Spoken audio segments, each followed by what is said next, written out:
Sybil Birling. Mrs. Birling is described as a rather cold woman and her husband's social superior.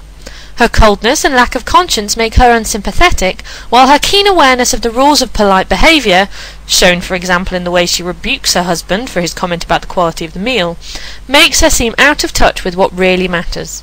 Her lack of understanding of how other people live is shown in her snobbish comments about a girl of that sort, and in her unwillingness to believe the girl's reasons for refusing to take the stolen money or marry the foolish young man responsible for her pregnancy. Her lack of understanding even extends to her family, as she has been quite unaware of her son's heavy drinking. She remains untouched by the inspector's questioning, and refuses to see how her actions could have been responsible for the girl's death.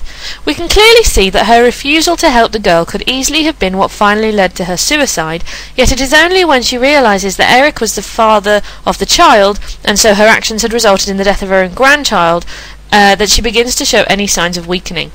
The speed with which she recovers after the inspector's departure emphasises how cold and unsympathetic a character she is. She can be seen as hypocritical in many ways, because first she claims to be shocked by Eric's drinking and the talk of immoral relationships with the girl, yet she cannot bear to hear Eric's confession. Second, she is quite content to lay all the blame on the father of the child. When it becomes clear that the young man is her son, she is not prepared to own up to her comments until Sheila brings them into the open. And finally, earlier on she had condemned Gerald's disgusting affair, but seems quite willing to forget about it once the threat of shared blame seems to have been withdrawn.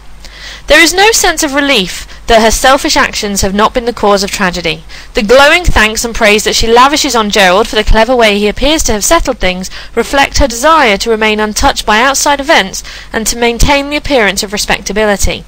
Overall, she is cold, unfeeling, socially correct, self-important, and out of touch with the realities of real life.